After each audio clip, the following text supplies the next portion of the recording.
Now we will discuss another very important topic, DC generator.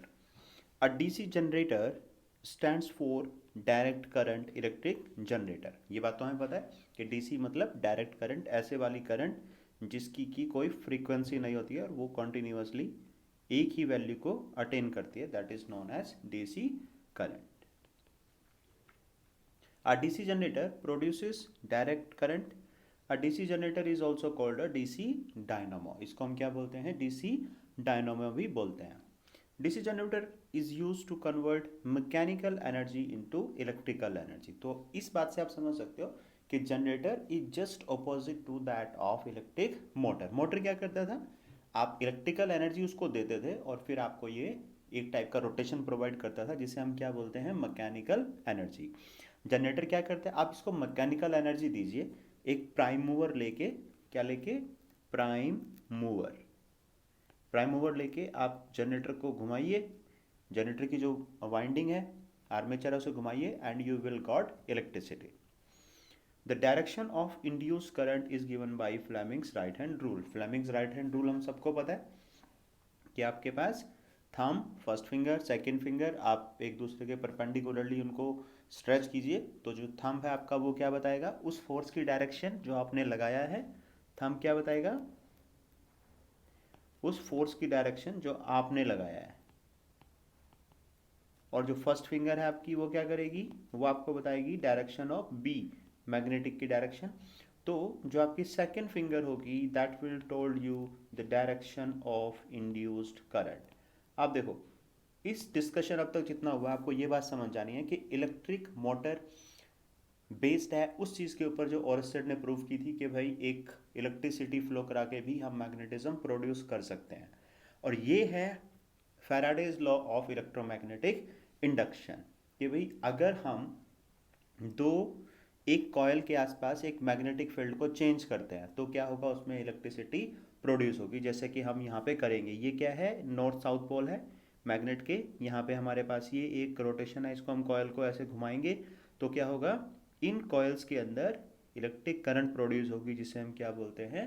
Induced current. और वो क्यों होगी? क्योंकि अगर ये कॉयल रोटेट कर रही है तो कंटिन्यूअसली इसके साथ जो एसोसिएटेड मैग्नेटिक फ्लक्स है, एसोसिएटेड मैग्नेटिक फ्लक्स क्या होगा? चेंज होगा। Associated magnetic flux changes, continuously changes, इससे आपकी इलेक्ट्रिसिटी प्रोड्यूस होगी। This is working principle of DC generator. आप देखते हैं कंस्ट्रक्शन कि भाई बनता कैसे है। जैसे मोटर का कंस्ट्रक्शन देखा था, ऐसे ही जनरेटर का भी काफ़ी सारी चीज़ें सेम रहती हैं, कुछ चेंजेस रहेंगे, वो हम देखते हैं। A simple DC generator consist of A coil insulated copper wire. Insulated copper wire आपको याद है कि आर्मेचर के ऊपर, ठीक है, हमने क्या लिया था? एक लैमिनेटेड शीट्स ली थी, उनके ऊपर वायर वहाँ पे भी वाउंड किया था। ठीक है, मोटर के अंदर भी ऐसे ही जनरेटर पे भी करेंगे। और ये जो आपने अरेंजमेंट बनाया ऐसे करके, this coil is placed between the two poles of strong bar और हॉर्स शू मैग्नेट। जो बार मैग्नेट है, आप ऐसे करके या तो उसके साथ या फिर ऐसे जो हॉर्स शू होती है आपके पास वहाँ पे, उसके बीच में भी आप उसको यहाँ पे लगा सकते हैं उस कॉयल को। In actual practice a large number, देखो study wise as a student आपको समझाने के लिए सिंगल कॉयल का यूज़ करते हैं, बट प्रैक्टिकल लाइफ में अ लार्ज नंबर ऑफ टर्न्स जो होते हैं इंसुलेटेड कॉपर वायर के, वो हम वहाँ पे लगाते हैं। किसके ऊपर? सॉफ्ट आयरन की एक कोर बनाएंगे, क्योंकि आपको पता है कि सॉफ्ट आयरन ही क्या होगी? एक इलेक्ट्रोमैग्नेट की तरह काम कर सकती है। ये जो आपके पास है सॉफ्ट आयरन कोर, ये किसकी तरह काम कर सकती है? इलेक्ट्रोमैग्नेट की तरह। इसीलिए हम ये मटेरियल चूज करते हैं। ठीक है, अब देखो, अब जैसे वहाँ पे आपके पास ब्रशेस थे, वहाँ पे ब्रशेस का काम था करंट को कॉयल के अंदर लेके जाना।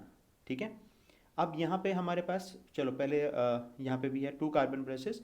अब यहाँ पे ब्रशेस का काम है कि जो इंड्यूस करंट कॉयल के अंदर प्रोड्यूस होगी, इंड्यूस होगी, उस करंट को सर्किट से बाहर लेके लाना।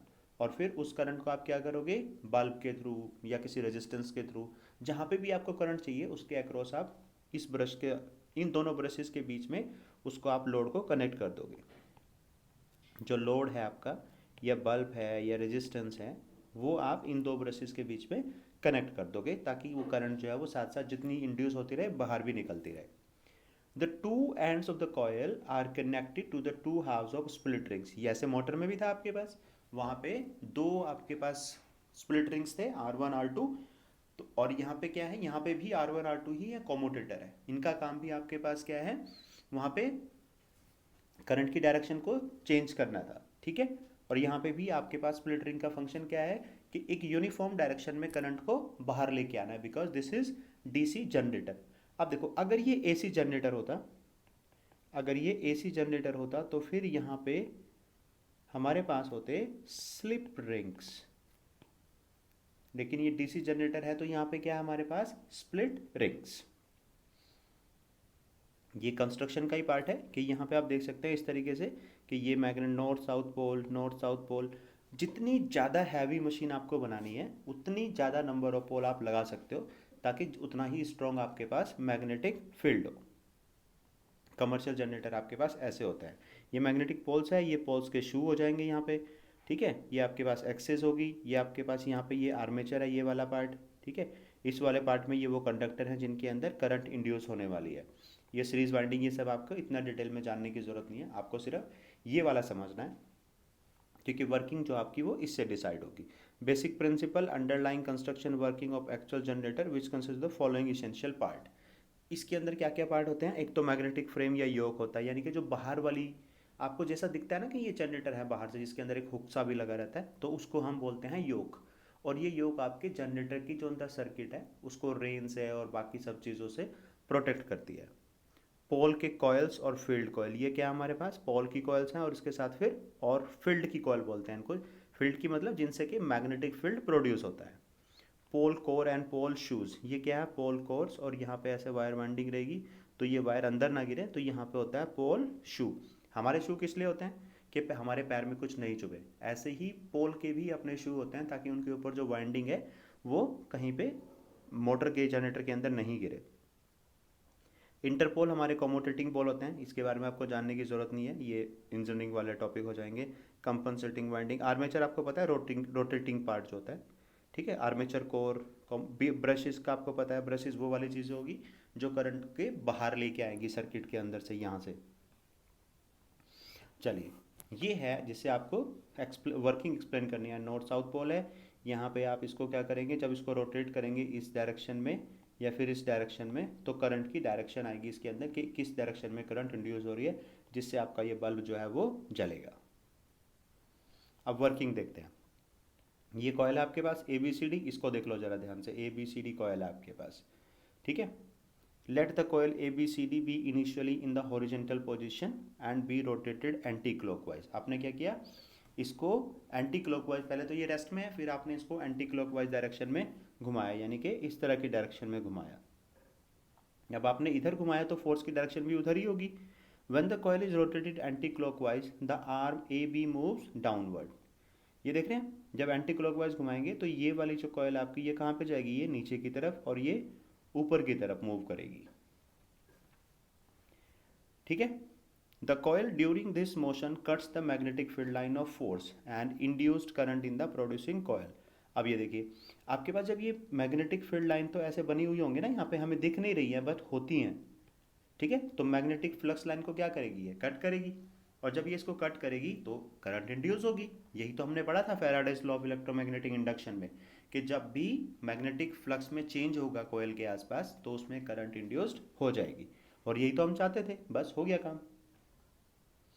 According to Fleming right hand rule during the downward motion of the arm AB the induce current flows from B to A। जो B से A वाली डायरेक्शन है उधर करंट फ्लो करेगी, and from D to C in the arm CD। दूसरी arm में भी कहाँ की तरफ करंट फ्लो कर रही है, ऊपर की नीचे की तरफ, इसमें ऊपर की तरफ जा रही है करंट और इसमें नीचे की तरफ, इस तरीके से आपकी करंट फ्लो कर रही है। The current so produce is taken out through the two half split rings. जो आपके पास दो स्प्लिट रिंग है उनकी और कार्बन ब्रशेस की हेल्प से उसे हम बाहर ले लेंगे और लोड के थ्रू कनेक्ट कर देंगे। आफ्टर हाफ द रोटेशन, आधे रोटेशन के बाद जो आप 180 डिग्री हो जाएगा, the arms of the coil interchange their position. तो वो तो है ही, कंटिन्यूसली आर्म्स घूमती रहेंगी। पहले AB इधर है, पहले AB है यहाँ पे, फिर घूम के सी डी यहाँ पे आ जाएगा, फिर से ए बी ऐसे आ जाएगा, इस तरीके से ये चलता रहेगा और आपकी इलेक्ट्रिसिटी प्रोड्यूस होती रहेगी।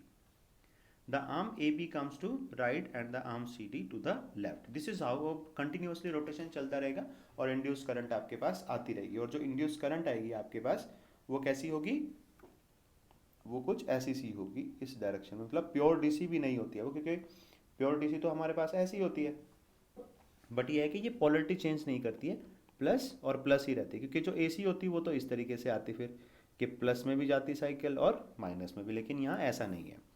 The arm CD start moving downward and the arm AB upward.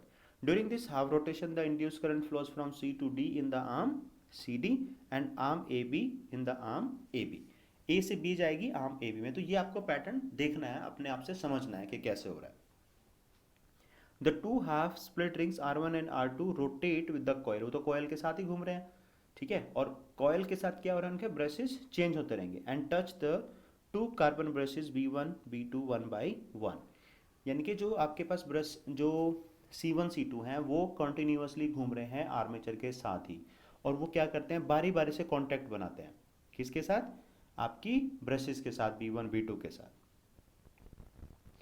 As a result each carbon brushes continues to have the same polarity, same polarity की करंट मिलेगी उसको, या तो प्लस वाली, या तो B1 को प्लस वाली मिलेगी तो B2 को माइनस वाली, या फिर the brush B2 always remains positive and the brush B1 remains negative. तो इसीलिए आपको लोड के थ्रू सेम करंट मिलेगी और कभी भी ऐसा नहीं होगा कि करंट की डायरेक्शन जो है वो चेंज हो गई है। ये देख रहे हैं आपके इस तरीके से रहता है कि ये आपके पास क्या है, C1 C2 और ये है आपके पास यहाँ पे B1 और B2। यही इंपॉर्टेंट बात है इसके अंदर समझने की, आपको इमेजिन करना है कि B1 B2 आपके C1 C2 के साथ कांटेक्ट बनाते हैं। पहले C1 है B1 के साथ, और अगले साइकिल में क्या होगा, अगले साइकिल में आपके पास B1 तो यही है, B2 भी यही है, इधर आ जाएगा C2 और यहाँ पे आ जाएगा C1।